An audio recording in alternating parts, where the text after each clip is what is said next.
What do you do when the thing that you didn't ask for happens in your life in the shifting seasons?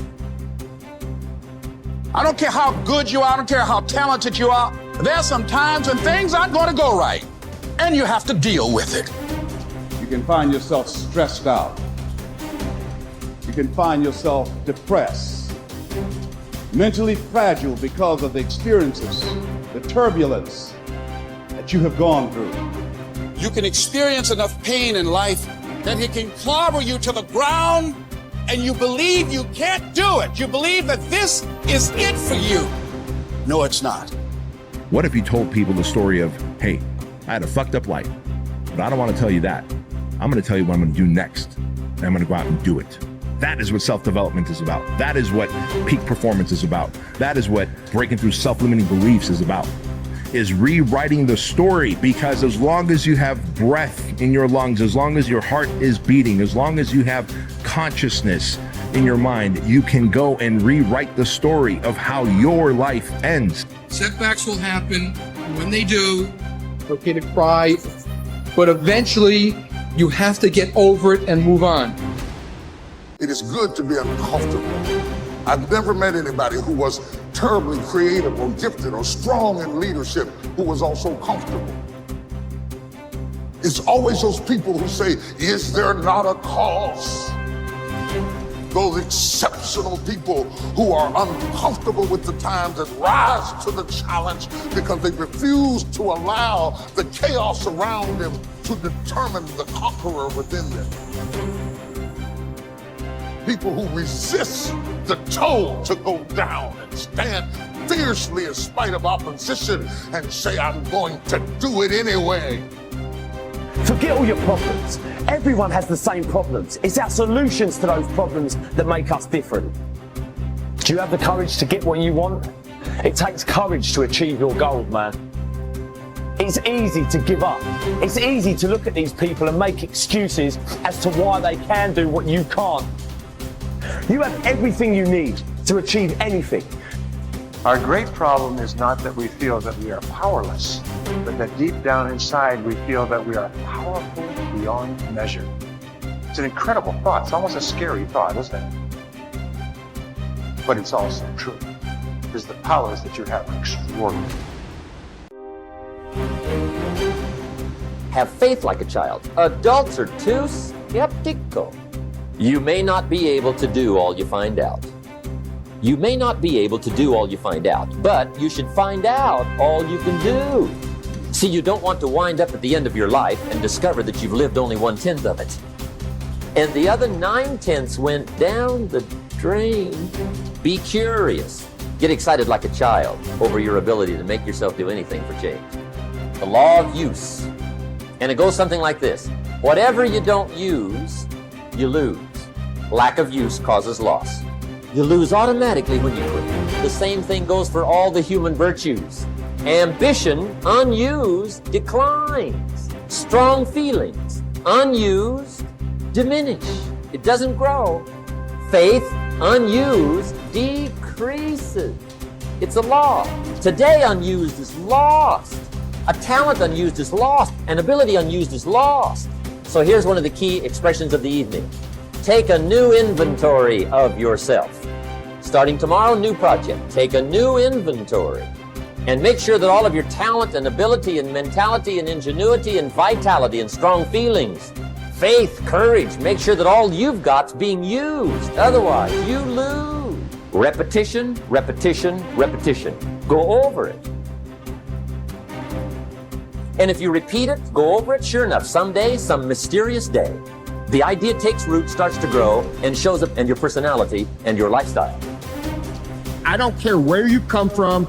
I don't care where you were raised. I don't care what color you are. I don't care what gender you are. I don't care about any of that if you invest in yourself consistently, if you do the work consistently, 1 + 1 is always going to equal 2. 10 years of motherfucking work is going to pay off. Dig deep.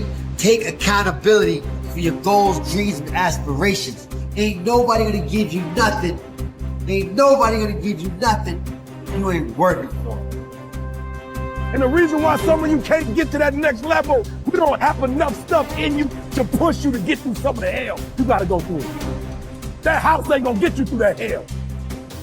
That car ain't gonna get you through that hell.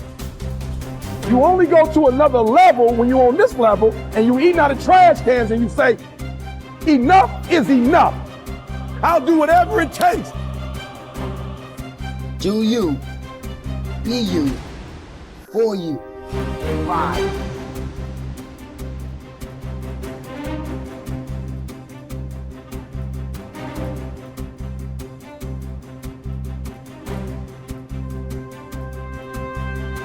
You should treat yourself like you're someone responsible for helping. And the first question is, well, why don't you? And the answer is, well, there's a lot wrong with you, you know? And it's hard to exercise enough love and care in a deep and non-naive way to care properly for something like that. It's an encouragement to assume, to act out the proposition that even if life is as difficult as it seems to be, and if you're as vulnerable and weak in a fundamental sense as you definitely are, and characterized by this terrible propensity for the infliction of voluntary suffering on yourself and others, and that destructive tendency, that there's still something within you that's so remarkable and so aligned with order and being in the proper manner that you can climb above that, let's say like Abel, and that you can make the proper sacrifices, and that you can set yourself right, and you can set your family right, and you can set the world right, and that the mere possibility that that might occur, that that might be within the realm of potential, means that you have a moral obligation to exercise the responsibility to take care of yourself as if you're something that matters. And that if you did that properly, it might turn out that what you did would matter, that it would matter to you, that it would be meaningful in the way that things that matter are meaningful, and that it would matter to everyone around you. If you aim to be something you are not, you will always fail. Aim to be you. Aim to look and act and think like you. Aim to be the truest version of you. Embrace that you-ness. Endorse it. Love it. Work hard at it. And don't give a second thought when people mock it or ridicule it. Most gossip is envy in disguise.